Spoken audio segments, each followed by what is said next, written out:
Kemudian yang ketiga, pengakhir dia, apa pandangan Ustadz orang sembahyang isya nada suara? Makanya dia baca perlahan. Kalau sembahyang sendiri, ya memanglah bah, cukuplah bah kita yang dengar. Ini kan kita macam mau di masjid jadi imam juga, padahal sembahyang di rumah, di bilik. Allahu Akbar, Bismillahirrahmanirrahim. Siapa pak kamu kasih dengar tuh?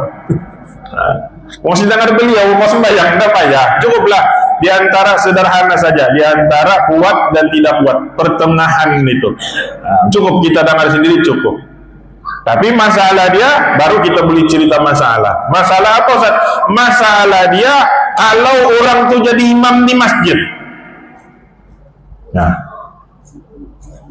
Ustaz tiba-tiba imam kami di masjid sembahyang isya itu Ustaz dia baca slu, macam sembahyang zuhur dia bilang. Tidak masalah, oke ya. Sebab benda itu sunat. Nah, tapi ada dia punya syarat. Kalaulah yang mengimam isya itu dengan suara yang perlahan itu memang imam yang sudah kita kenal, kita tahu dia ini memang pandai baca Fatihah, maka tidak masalah kita ikut. Oke jatuh. Tapi kalaulah tiba-tiba imam yang dah berbunyi isya itu yang kita memang dah kenal dia, tiba-tiba aja datang pintu terus jadi imam. Sudah jadi imam isya, tidak ada suara lagi. Maka pada ketika itu tidak harus kita ikut dia. Kenapa tidak harus? Sebab 9 ulama menyebutkan kemungkinan besar dia itu tidak pandai baca Fatihah. Sebab itu dia tidak berani baca kuat-kuat. Nah, gitu. Tidak harus. Jadi tidak payah ikut. Nah, sebab kenapa kita tidak kenal dia. Tapi kalau Imam Hasim, biar sajalah, kita kenal boleh itu. Tahu. Tiba-tiba imam sembahyang isya, Allahu Akbar, diam. Bukan diam lah, sulu. Jadi Ustaz kalau Imam Hasim kami baca sulu macam mana Ustaz? Nah, kau baca lah macam sembahyang zuhur, baca lah kau di belakang juga. Nah, selesai masalah. Bolehkah kami tagur Ustaz subhanallah? Atau jawaban dia? Bolehkah enggak? Jawaban dia boleh. Tapi cukuplah subhanallah, imam dah peduli. Rasul tagur lagi sekali, subhanallah, imam dah peduli juga. Rasul tagur lagi sekali, cukuplah 3 kali, subhanallah, imam masih juga slow. Biar saja, jangan kau mau perokok. Ini mau perokok gue dia, Ustaz aku tagur imam 3 kali Ustaz, subhanallah. Dia juga dah kasih kuat suara dia, mau perokok gue, dia bilang. Itu kau dah belajar hukum. Nah, kalau orang belajar hukum, biarkan sajalah. Bila sudah kita tagur, dia tidak kuatkan suara dia, relax sajalah. Relax saja. Nah, macam kita kan Bu, di rumah, ini contoh Bu. Kita ada laki kan. Ini bukan kita cerita anu lah, ini contoh saja contoh. Ada perempuan contoh, yang si babunya ini memang rajin sembahyang.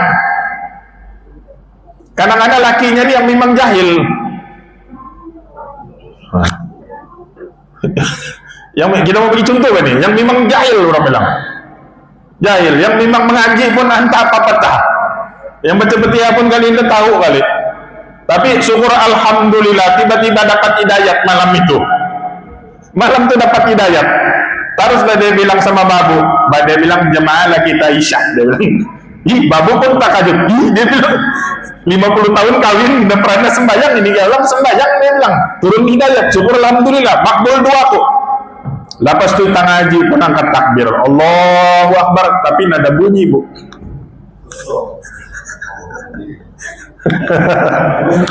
Apa tindakan babu? Nah, pasal kita sudah belajar tadi, Ustaz, lakiku ni jahil benar Ustaz, Fatihah pun dah pandai, tiba-tiba jadi imam, sudah tu sembahyang isya anda berbunyi lagi, macam mana Bu? Nah, laki kita tuh macam mana? Ikut jadi sembahyang Bu, biar dia jadi imam. Tapi babu niat sembahyang sendiri ya Pak, tapi pergerakan bersama dia, menghormati dia suami kita. Nah, maka kita baca lah Fatihah, selesai masalah. Oke lah, macam sembahyang zuhur lah baca di dia. Cuma kita berniat sendiri, mengasih semangat beda sama laki. supaya lepas habis assalamualaikum, boleh kan aku jadi imam? Babu pun bilang iya boleh. Tapi lagi bagus kalau ada suara. Dia pun bilang enggak Pak, besok aku jumpa Imam Hasim belajar. Alhamdulillah, kan senang kita, mudah. Jangan pula babu nyanggal di sana. Indah boleh kau jadi imam, Fatihah pun depan deh. Biarlah dia dapat, silakan saja terus. Macam anak-anak kita Bu, tiba-tiba kita tahu bah dia baca Fatihah pun tunggang langgang apa semua indang, dia pun mau jadi imam kita, anak lelaki kita mau jadi imam kita, biarkanlah dia jadi imam kita. Kalau kita tidak yakin dia mengimamkan kita, sebab bacaan kita lagi padu daripada kenapa? Kita sekadar mengikuti pergerakan itu saja. Ya, dia sendiri, sebab mau bagi semangat anak-anak kita supaya dia biasa jadi imam. Kan selesai masalah. Jangan kita terus-terus. Udah boleh, kau semensi sendiri, mama semensi sendiri, kau belum layak menjadi imam mama. Biarlah Pak, kasih dia semangat. Nah, gitu. Maka cukup malam ini, insyaallah kita sambung pada pertemuan yang akan datang. Aqulu qouli hadza wa astaghfirullahal azim li wa lakum. Assalamualaikum warahmatullahi taala wabarakatuh.